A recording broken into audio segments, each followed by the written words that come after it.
Hello दोस्तों, रोज़ की तरह आने लिखने ब्लॉग में सबका हार्दिक स्वागत है। सबके मंगल भविष्य की कामना के साथ रामचरितमानस के बालकांड के प्रसंग में दोस्तों, जब श्री राम ने धनुष को तोड़ने के बाद परशुराम जी को अपने स्वरूप का, अपने शौर्य का, अपने विराट स्वरूप का दर्शन करवाया और परशुराम का क्रोध शांत होने के परिणाम स्वरूप विश्वामित्र जी ने आगे की रचना के अनुसार स्वयंवर में वरण की गई सीता और राम के विवाह की योजना के लिए राजा दशरथ को निमंत्रण देने और उनको अयोध्या में अनेक संदेशकों के भेजने पर के भावों का वर्णन तुलसीदास जी ने, यानी भरत जी अपने मित्रों और भाई शत्रुघ्न के साथ जहाँ खेलते थे, वहीं समाचार उन्होंने पाया कि बहुत प्रेम से सकुचाते हुए पूछते हैं, पिताजी चिट्ठी। तब जब वह संदेशकों के द्वारा प्राप्त पत्र को पढ़ने के बाद दशरथ जी के अंतःकरण में भावों का समावेश होता है, तो ऐसे सुंदर और उत्तम बंधनवार बनाए, यानी जनक जी ने दशरथ जी के आगमन पर मिथिला नगरी के सौंदर्य को सुशोभित करके राम और सीता के विवाह की योजना बना करके, और वहाँ का दृश्य ऐसा लगने लगा कि जिसमें मणियों के अनेकों सुंदर दीपक जहाँ तहाँ यत्र तत्र विराजित हैं। उस विचित्र मंडप का जो वर्णन, जो यहाँ पर भगवान राम और सीता जी बैठेंगी, जिस मंडप में सीता जी दुल्हन होंगी, और जिस कवि की ऐसी बुद्धि, तार्किक बुद्धि है जो उसका वर्णन कर सके, तुलसीदास जी ने इस प्रकार का वर्णन किया है। जिस मंडप के रूप और गुणों के समुद्र श्री रामचंद्र जी दूल्हे के रूप में अवतरित होंगे, वह मंडप तीनों लोकों में प्रसिद्ध होना ही चाहिए। ऐसे भावों से तुलसीदास जी ने जो वर्णन किया है, तो जनक जी के मंडल की जैसी शोभा है, वैसी शोभा नगर के प्रत्येक घर की दिखाई देती है। और उस समय जिसने तिरहुत को देखा, उसे 14 भुवन तुच्छ जान पड़े। और जनकपुर में नीच के घर पर भी उस समय जो संपदा सुशोभित थी, उसे देखकर इंद्र भी मनमोहित हो गए। यानी बसई नगर जेहि लक्ष्य करी, कपट नारी बर बेशु, तेहि पुर के शोभा कहत सकुचई सारद शीश। तो भगवान राम ने जब स्वयंवर में अनेकों राजाओं को पराजित करके शिव जी के अनन्य भक्त परशुराम जी के क्रोध को शांत करने के बाद, और राजा दशरथ अपने दशरथ जी के मान सम्मान और आगे की रणनीति को बढ़ाने के लिए संदेशकों के द्वारा जो सूचना भेजी गई ऋषि विश्वामित्र के कथनानुसार, तब ऋषि विश्वामित्र ने कहा कि आप चतुर राजा हैं और आगे की रणनीति आपको तैयार करनी है। जिस नगर में साक्षात लक्ष्मी जी कपट से स्त्री का सुंदर वेश बनकर बसती है, उस नगर की शोभा का वर्णन करने में सरस्वती और शेष जी भी सक जाते हैं। और जनक जी के दूत श्री रामचंद्र जी पवित्रपुरी अयोध्या में पहुँचे और सुंदर नगर देखकर वो हर्षित हुए और राजद्वार पर जाकर उन्होंने जब सूचना भेजी, तब राजा दशरथ ने सुनकर उन्हें बुला लिया। दूतों के प्रणाम करके जो उनको चिट्ठी समर्पित की, तो प्रसन्न होकर राजा ने स्वयं उठकर उसे ग्रहण किया, प्राप्त किया और चिट्ठी जांचने के बाद उनके नेत्रों से प्रेम के अश्रु छलक पड़े और वह पुत्र मोह में पूर्ण रूप से व्याप्त हो गए, क्योंकि राम और लक्ष्मण उनको प्राणों से भी प्यारे थे। शरीर पुलकायमान हो गया और छाती भर गई। करि प्रणाम तिन पाती दीनी मुदित करि प्रणाम तिन पाती दीनी मुदित महीप आप उठलीनी बार विलोचन बाचत बाती पुलक गाज आई भरी छाती। यानी छाती उनकी ऐसे भर गई कि प्रेम का वास्तविक स्वरूप जाग गया। तब राम लखन उर कर बर चिट्ठी रही गई कहत न खाटी मीठी पुनि धरि धीर पत्रिका बाँची हर्षि सभा बात सुनि साँची। मुनि विश्वामित्र के यज्ञ की रक्षा करने के लिए जब भगवान राम और लक्ष्मण को दशरथ जी ने भेजा था, तो वह जाते जाते स्वयंवर में पहुंच गए और स्वयंवर में जब कोई राजा धनुष को तोड़ने में असमर्थ हुआ, तब भगवान राम ने धनुष को तोड़ करके समस्त यानी मिथिला नगरी के प्रजा के दुख का हरण करके और सीता जी के संशय को समाप्त करके जनक जी को सुख की अनुभूति का एहसास कराया। तो हृदय में राम और लक्ष्मण हैं, हाथों में सुंदर चिट्ठी दशरथ जी पढ़ रहे हैं। राजा उसे हाथ में लिए हुए रह गए। खट्टी मीठी कुछ भी बातें वह कहने में असमर्थ हो गए।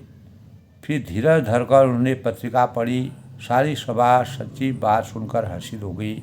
यानी भगवान राम और सीता का स्वयंवर के बाद विवाह की योजना परिपूर्ण होने वाली है। तो भरत जी और उनके भाई जो मित्र थे शत्रुघ्न के साथ खेल रहे थे, यह समाचार पाकर वह बहुत ही प्रेम से संकुचित होकर के पूछते हैं, पिताजी चिट्ठी कहाँ से आई है। यानी तुलसीदास ने इस काल का वर्णन किया है, जो मानवीय जीवन में इस प्रकार के संविधाएं, इस प्रकार की रचनाएं, इस प्रकार की दैनिक क्रियाएं नित्य जीवन में समाहित होती हैं। तो हमारे प्राणों के प्यारे दोनों भाई कहिए सकुशल तो हैं, और वे किस देश में हैं, कहाँ रह रहे हैं। विश्वामित्र जी के साथ वह यज्ञ की रक्षा के लिए गए। स्नेह से सने हुए वचन सुनकर राजा ने फिर चिट्ठी पढ़ी। सुनि पाती पुल के दो भाई अधिक स्नेह सम्मान न गाता प्रीति पुनीत भरत कह देखी सकल सभा सुख लहूं विशेषी। यानी चिट्ठी सुनकर दोनों भाई पुलकायमान हो गए। पूर्ण हर्ष उनके अंतःकरण में था। स्नेह इतना अधिक हो गया कि वह शरीर में यानी वह सुख जो है, वह सुख की अनुभूति से वह शरीर को स्थिर नहीं कर पाए। और भरत जी का पवित्र प्रेम देखकर सभा में विशेष संपूर्ण अवध के निवासी जो है सुख की अनुभूति करने लगे। तब राजा दूतों को पास बैठाकर मन को हरने वाले मीठे वचन बोलते हैं। कहो दोनों बच्चे कुशल से तो हैं, तब नृपदूत निकट बैठारे, मधुर मनोहर वचन उतारे।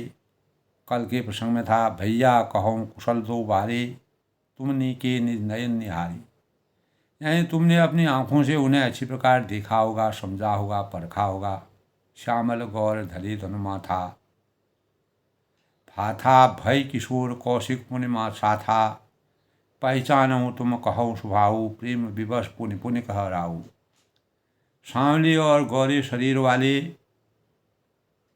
जहाँ भगवान राम सांवले शरीर के हैं और लक्ष्मण गौर शरीर के हैं, और धनुष और तरकस धारण किए हुए किशोर अवस्था है, विश्वामित्र मुनि के साथ वह विराजमान हैं।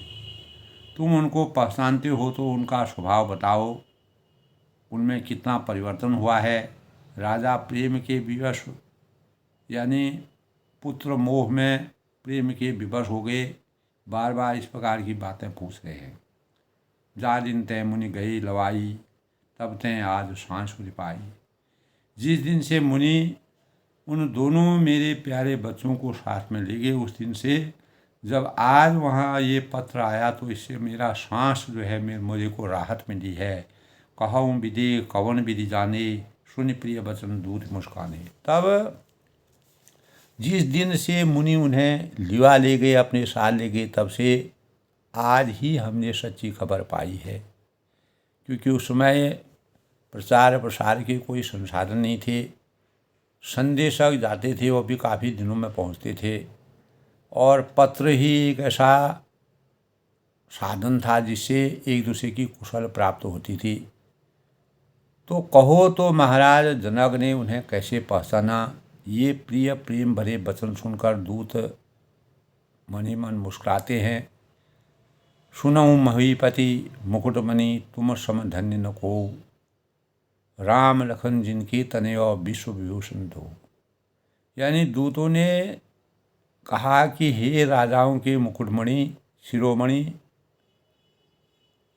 आपके समान धन्य इस संसार में कृतकृत्य और धन्य कोई नहीं है, जिसके राम लक्ष्मण जैसे पुत्र हैं, जो दोनों विश्व के विभूषण के समान हैं, विश्व के अपार निधि हैं, शिरोमणि हैं, और इस सांसारिक जीवन की मान मर्यादा के मानक हैं। तो अनेकों प्रकार के इस प्रकार की बातों को सुन करके, क्योंकि तुलसीदास जी ने श्री राम जी की मातृभक्ति जैसी आदर्श है, मातृ पितृ भक्ति जो उनके रामचंद्र के अंतःकरण में है, और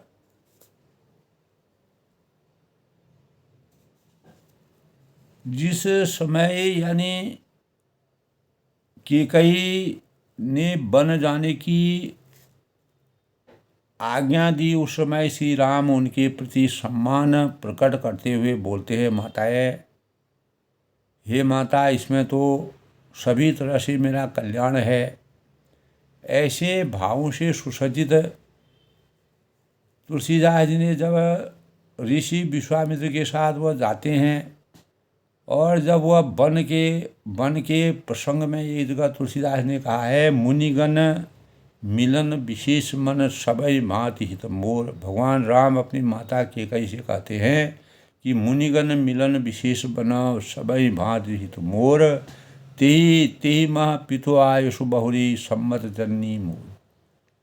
तोर श्री राम ने कुपित हुए भाई लक्ष्मण से कहा कि यस्यांग मद विशेषकायं मानसं परि तस्यति, माता न सा यथा न शात्य निशिंगांग चौकुरु, तस्यांग संगामयं दुखं मर्हति मम माँ न आनहि, तस्या संज्ञामहं दुखं मुहूर्तम अपि नान सही, मनसि प्रति संजातं सौमित्री अशुपवितुष्टम न बुद्धिपूर्वं न बुद्धं स्मराम्यहं कदाचनं मातॄणां वा पृथुवाहं कृतम अल्पं च विप्रियम। यानी हे लक्ष्मण, मेरे राज्याभिषेक के संवाद से अत्यंत परिताप पाई हुई माता कैकेयी के मन में किसी प्रकार की भी शंका न हो, और तुम्हें वैसा ही करना चाहिए, उसी प्रकार का व्यवहार उनके साथ करना। मैं उनके मन में उपजे हुए शंका रूप दुख को एक घड़ी के लिए भी नहीं सह सकता हूँ। अगर उनको कहीं से भी कोई परेशानी हो, हे भाई, जहाँ तक मुझे याद है कि मैंने अपने जीवन में जान में या जाने में अनजाने में माताओं का और पिताजी का भी कभी कोई जरा सा भी अप्रिय कार्य उल्लंघन नहीं किया। तो इसके बाद वन से लौटते हुए भरत ने श्री राम से कहा, यानी वन से लौटते हुए कहा कि कामाद्यं तातं लोभाद्यं मात्रा तुम विद्यं कृतम न तन मनसि कर्तव्यम वर्ति तथ्यं च मात्र सन। यानी जब वन में वह गए थे रामचंद्र जी को लौटाने के लिए, तब उन्होंने कहा कि माता कैकेयी ने तुम्हारी हित कामना से, राज्य के लोभ से जो यह कार्य किया, उसके लिए मन में कुछ भी विचार न कर भक्ति भाव से उनकी माता की भांति सेवा करना। ये रामचंद्र जी लक्ष्मण से कहते हैं। इससे पता लगता है कि राम की अपनी माताओं के प्रति कितनी भक्ति थी। एक बार लक्ष्मण ने वन में कैकेयी की कुछ निंदा कर डाली। इस पर मातृभक्ति और भ्रातृप्रेमी श्री राम ने जो कुछ कहा तो सदा मनन करने योग्य है। न तिया स्वांग मध्यमां तात महर्तथ्या कदाचन ताम एव देव स्वा वाकुनांगवश्यं भरतस्य कथां कुरु। हे भाई, यानी बिजली माता कैकेयी की निंदा कभी मत किया करो, क्योंकि बातें करनी हो तो इक्ष्वाकु को नाथ भरत के संबंध में करनी चाहिए, क्योंकि भरत की चर्चा मुझे बहुत ही प्रिय है। इसी प्रकार उनकी पितृ भक्ति भी अद्भुत है। तो पिता के वचनों को सत्य करने के लिए श्री रामचंद्र जी ने क्या नहीं किया। पिता को दुखी देखकर जब श्री रामचंद्र ने कैकेयी के दुख का कारण पूछा, तब उन्होंने कहा कि राजा के मन में एक बात है, परंतु वे तुम्हारे डर से कहने में समर्थवान नहीं हो रहे हैं। तुम इन्हें बहुत प्यारे हो, तुम्हारे प्रति इनके सुख के अप्रिय, यानी जो तुम्हारे मुख से जो अप्रिय वचन ही नहीं निकलते, यदि तुम राजा की आज्ञा पालन की प्रतिज्ञा करो तो वे कह सकते हैं कि तुमको यह कार्य अवश्य ही करना चाहिए, जिसके लिए उन्होंने मुझसे प्रतिज्ञा की है। और इसके उत्तर में श्री रामचंद्र ने कहा कि अहो धिंग नार्हसि देहि वक्तं मामी दृशं वचः अहं हि वचना उद्राग्यः पतेयम अपि पावके भक्षिपेयं विषं तीक्ष्णं पतेयम अपि चाणवे। यानी मुझे धिक्कार है कि हे देवी, तुमने ऐसी बात नहीं करनी चाहिए। मैं महाराजा पिता यानी महाराज पिता की आज्ञा की आग में कूद सकता हूँ, तीक्ष्ण विष खा सकता हूँ और समुद्र में कूद सकता हूँ। एक समय लक्ष्मण ने जब यह कहा कि ऐसे काम शक्ति पिता की आज्ञा मानना अधर्म है, तब श्री राम ने सगर पुत्र और परशुराम जी की आदि का उदाहरण देते हुए कहा कि पिता प्रत्यक्ष देवता हैं। उन्होंने किसी भी कारण से वचन दिया हो, मुझे उसका विचार नहीं करना है। मैं विचारक नहीं हूँ, मैं तो निश्चय ही पिता के वचनों का पालन करूँगा। विलाप करती हुई जननी कौशल्या से श्री राम ने स्पष्ट ही कह दिया था कि नास्ति सत्यं पितुर्वाक्यं समति क्रमम इति मम प्रमादये त्वया शीर्षा गंतुम इच्छा गम्यम बनम। यानी मैं चरणों में सिर नवाकर, सिर टेक कर प्रणाम कर प्रणाम आपका प्रणाम करता हूँ, आपको प्रणाम, मुझे वन जाने के लिए आज्ञा दो। माता पिता के वचनों को टालते ही मुझसे यानी टालने से मेरी शक्ति जो है वह क्षीण हो जाएगी। श्री राम का यह पत्नी व्रत यानी एक पतिव्रत आदर्श है, पत्नी व्रत आदर्श है। पत्नी सीता के प्रति राम का कितना प्रेम था, उसका कुछ दिग्दर्शन सीता हरण के पश्चात श्री राम ने दशा देखते यानी श्री राम की दशा देखने से जब वह सीता का हरण होता है तो महान धीर वीर राम विरह उन्मत्त होकर अश्रुपूर्ण नेत्रों से कदम्ब, बेल, अशोक आदि वृक्षों की ओर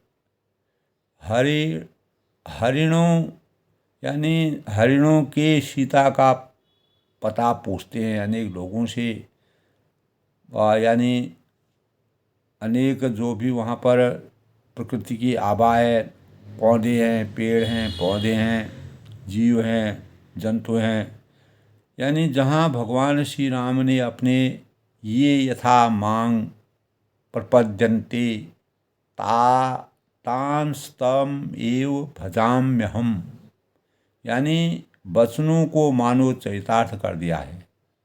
वे विलाप करते हैं कि प्रलाप करते हैं, पागल की भांति ज्ञान शून्य हो जाते हैं, तो मूर्छित हो पड़ते हैं और हासीते हासीते पुकार करते हैं। श्री राम का सांख्य प्रेम भी यह आदर्श है।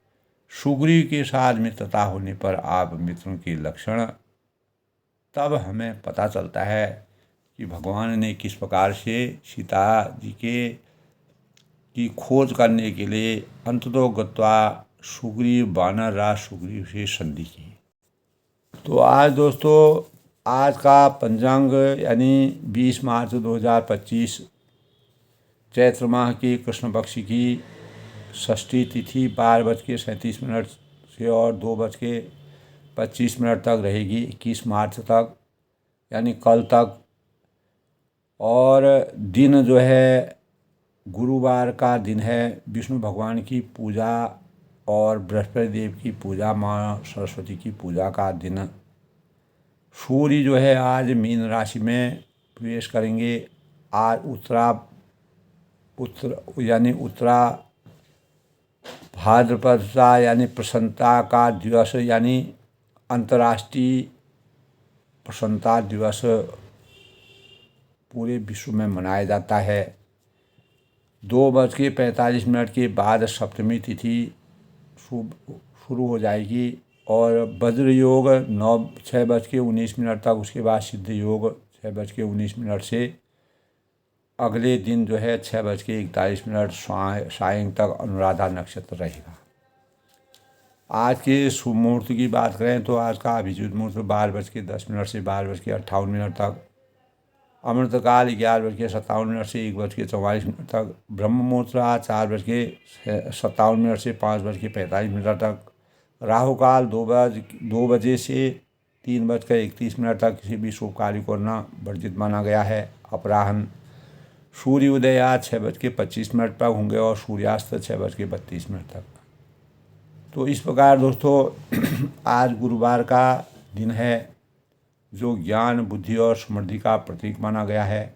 भगवान विष्णु की पूजा और देवगुरु बृहस्पति की कृपा ज्ञान, बुद्धि, संतान संबंधी समस्याओं की प्राप्ति के लिए, और आज व्रत, ध्यान, उपवास करने से गुरु की कृपा प्राप्त होती है और गुरु ग्रह के जो दोष होते हैं वह समाप्त होते हैं। मंगलकारी भावों की से जीवन कृतार्थ होता है। आज के दिन दोस्तों शुभ कार्यों को करना प्रारंभ करने से सभी कार्यों की पूर्णता होती है। और आज खास तौर से वस्त्रों को धोना और दाढ़ी शेविंग करना इत्यादि वर्जित माना गया है। बृहस्पति देव की कथा सुनना लाभकारी माना गया है। विष्णु चालीसा का पाठ करना शुभकारी मानता है। बृहस्पति देव की पूजा से किसी भी जातक के कुंडली में अगर बृहस्पति दोष हो तो बृहस्पति की पूजा करने से बृहस्पति दोष समाप्त होता है। संतान सुख के लिए यह दिन बहुत ही शुभ माना जाता है। उपवास करना, भगवान गुरु का वंदन करने से गुरु ब्रह्मा गुरु विष्णु गुरुदेव महेश्वर गुरु साक्षात परब्रह्म तस्मै श्री गुरुवे नमः। वैवाहिक जीवन के लिए और आध्यात्मिक उन्नति के लिए यह दिन बहुत ही शुभ माना गया है।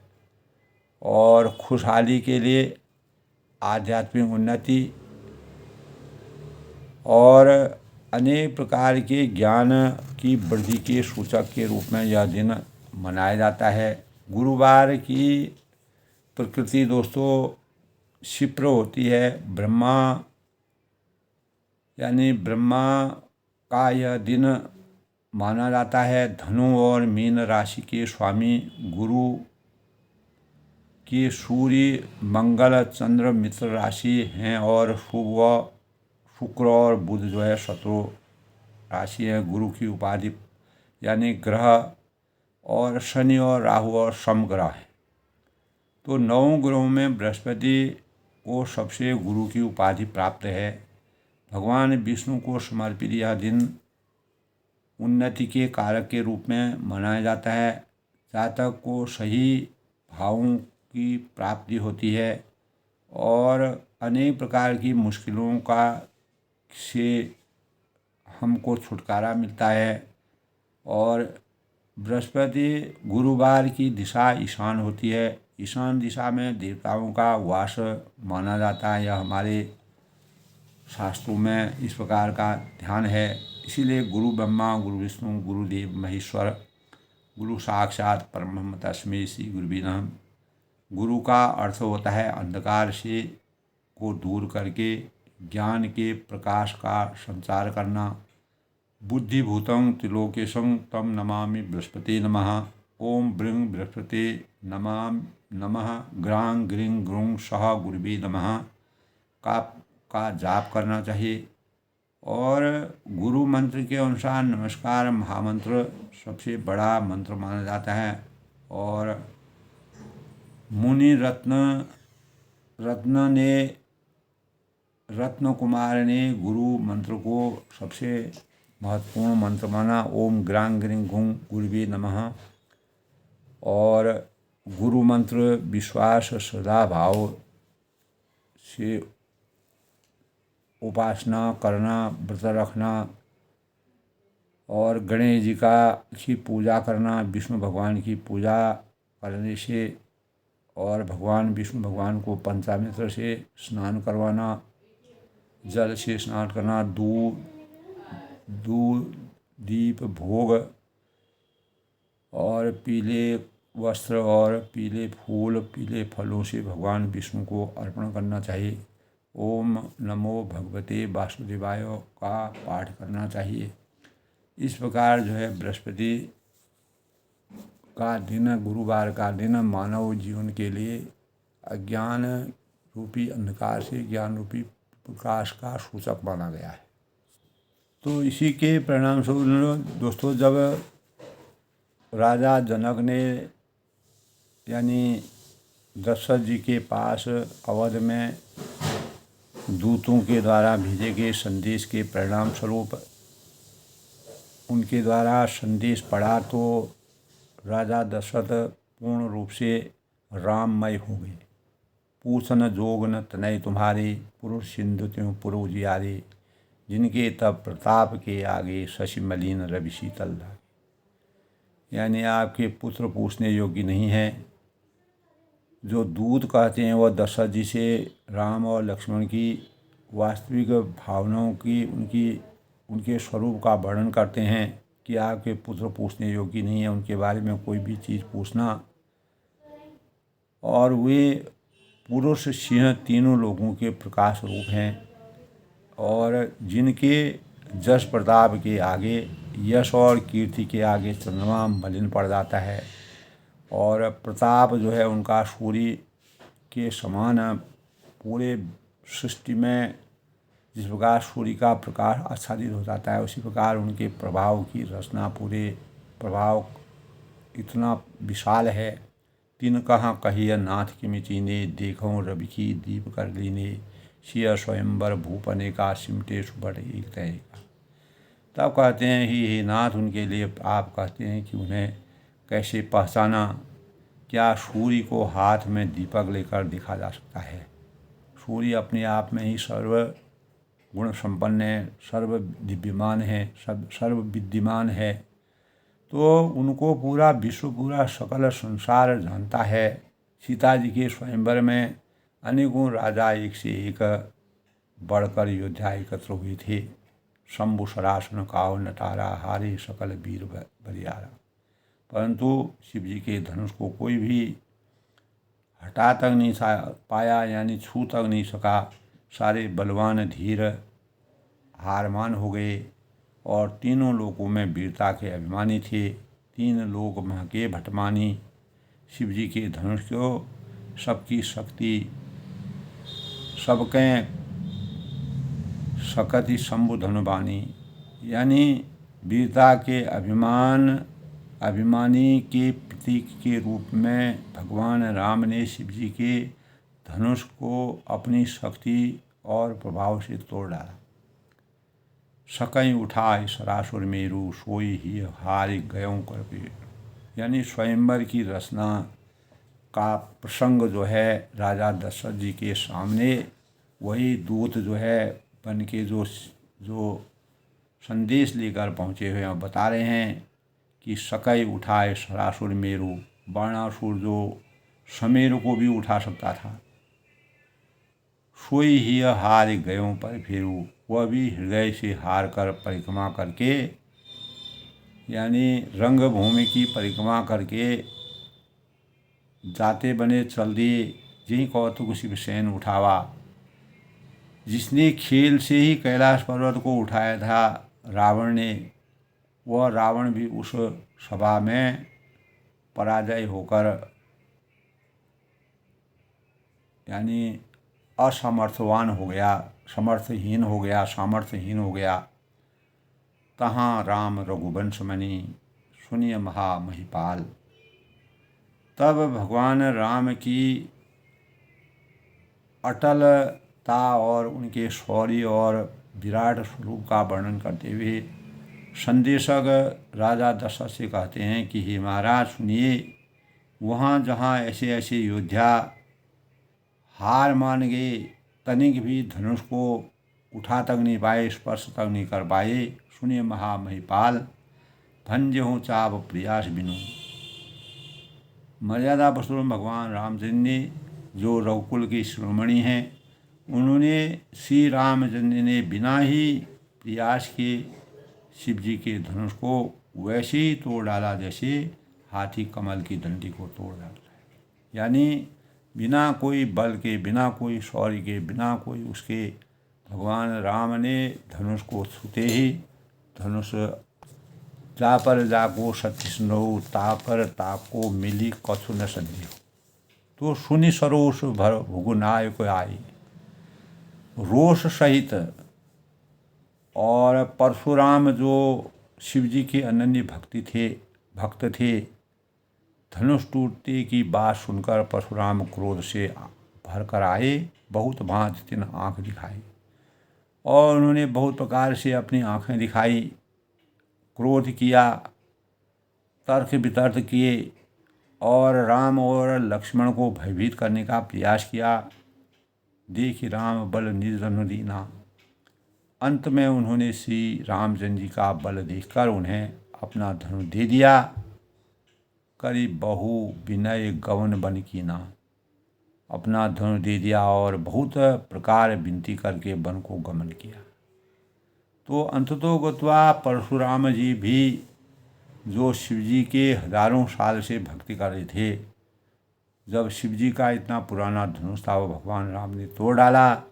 जब उनके शिव के यानी विष्णु के धनुष को भी उन्होंने तोड़ डाला, तब परशुराम को के अंतर्करण में भगवान राम के प्रति जो उनका शौर्य था, जो उनका बल था, तेज था, उस तेज का स्वरूप जागा और वह राममय हो गए और तब वह वन की ओर चले गए।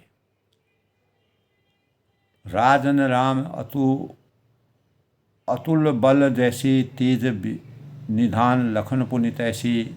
कम पही भूप बिलोकत जाके जिम गज हरि किशोर के ताके। यानी हे राजन, तब राजा दशरथ से दूत कहते हैं कि जैसे श्री रामचंद्र अतुली बली हैं, अतुल बलधारी हैं, तेज निधान लखन पुनि तैसी, वैसे ही तेज निधान फिर लक्ष्मण जी भी हैं। कंपनी भूप बिलोकत जाके, जिनके देखने मात्र से ही राजा लोग कांप उठते हैं, भयभीत हो जाते हैं।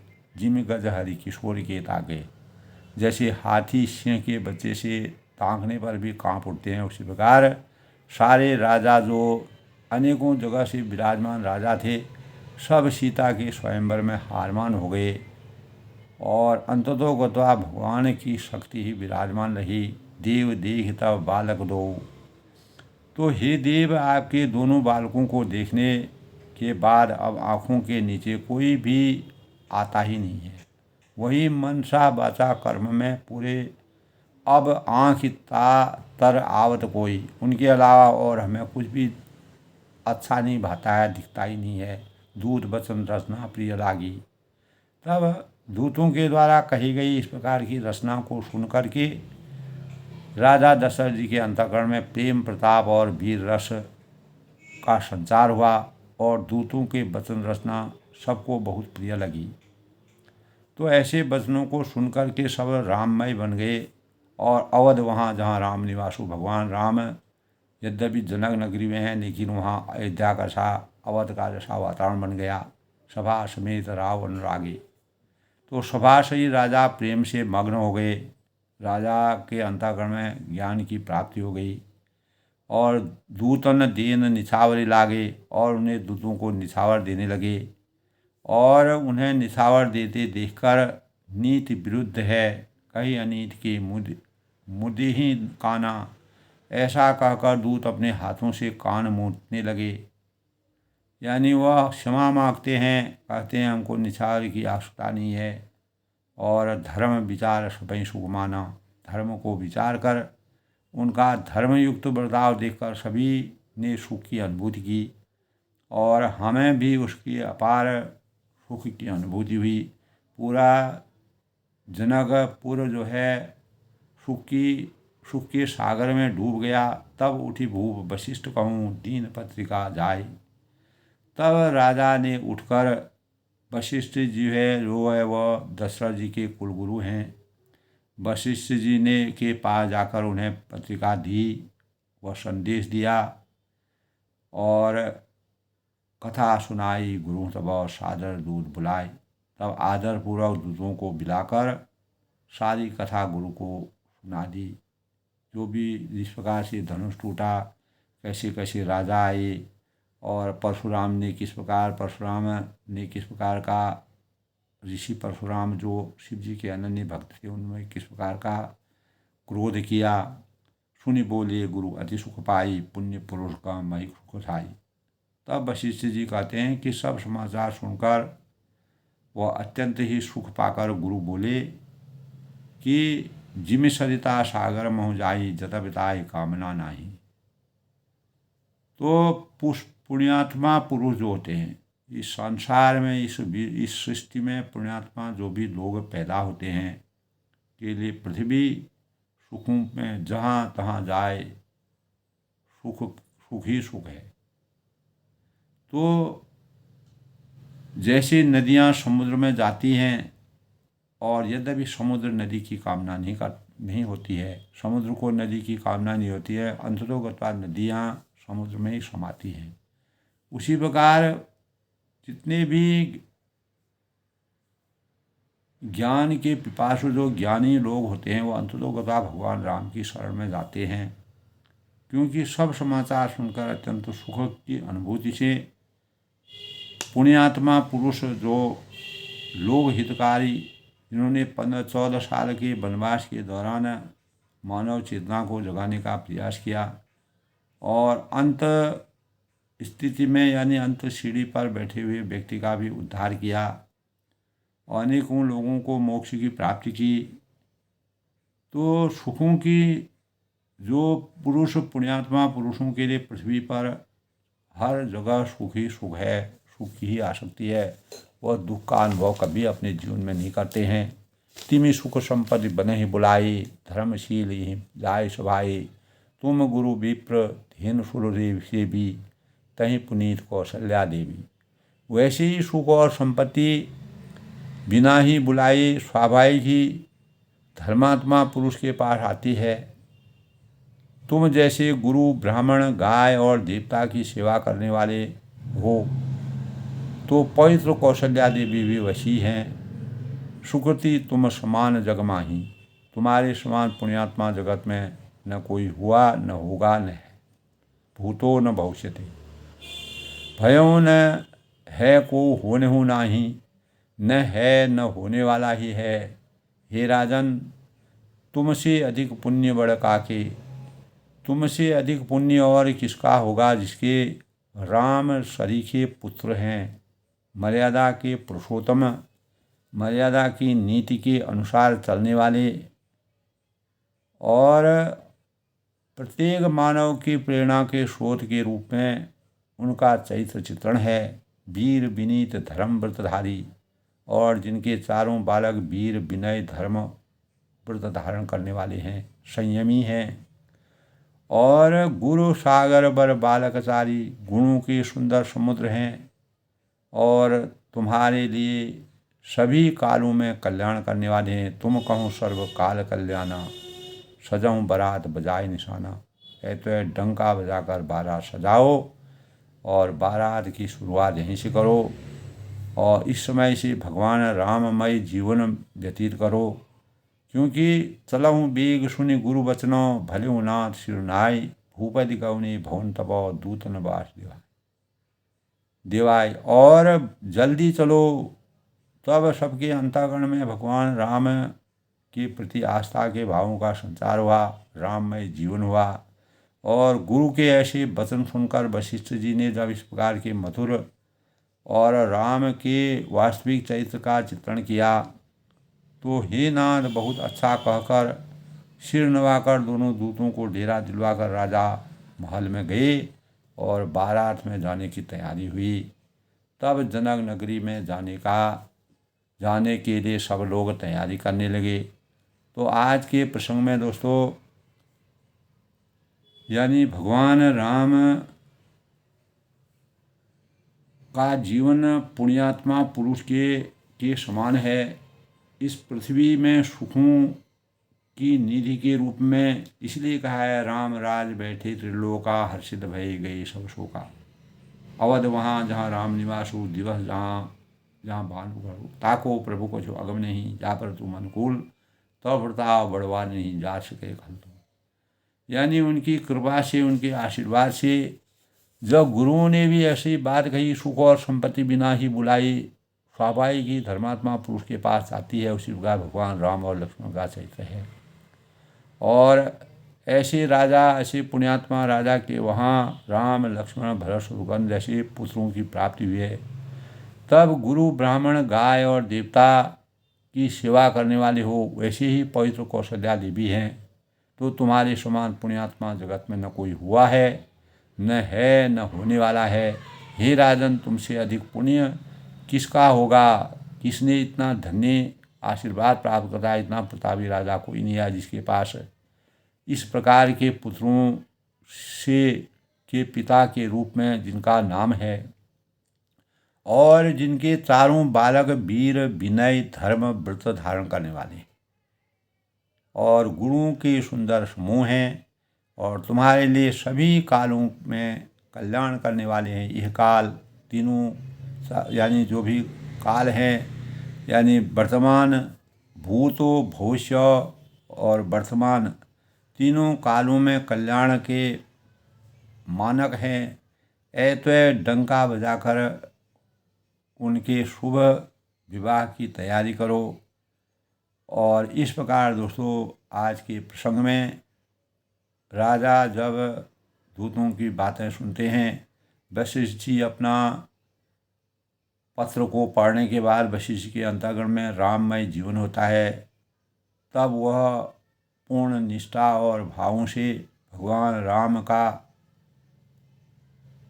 विनय करते हैं, वंदन करते हैं, और उनके शौर्य के, उनके प्रताप का वर्णन करके राजा जनक दशरथ जी को धन्य होने का, कृपा पात्र होने का वचन देते हैं। तो दोस्तों, आज के पुण्यात्मा जो पुरुष होते हैं, पुण्यात्मा लोग जब इस संसार में अवतरित होते हैं तो पृथ्वी सुखों से छा जाती है, पूरे भूमंडल में सुख की अनुभूति होती है। इसी प्रकार अवध में जब राम जन्म हुआ तो अवध का वातावरण सुखों से भर गया। उसी प्रकार जनक नगरी में भी अपार सुख की अनुभूति हुई। तो दोस्तों, अपनी वाणी को विराम देते हुए राममय जीवन की कामना के साथ में जय श्री राम के साथ सबके मंगल भविष्य की कामना करता हूँ। सब लोग इसी प्रकार रामचरितमानस का श्रवण करें, अध्ययन करें, अपने अंतःकरण को जगाएं, और राम के चरित्र और आदर्शों के मानकों के समान अपने भावी पीढ़ियों को उसी के अनुरूप बनाने का प्रयास करें। तभी हम सामाजिक, राजनीतिक, आर्थिक, धार्मिक सभी क्षेत्रों में उन्नति के मानक बनेंगे, और देश की उन्नति इसी में राममय जीवन, राम राज की स्थापना तभी कर सकते हैं। सब लोग सुखी रहें, सबके मंगल भविष्य की कामना।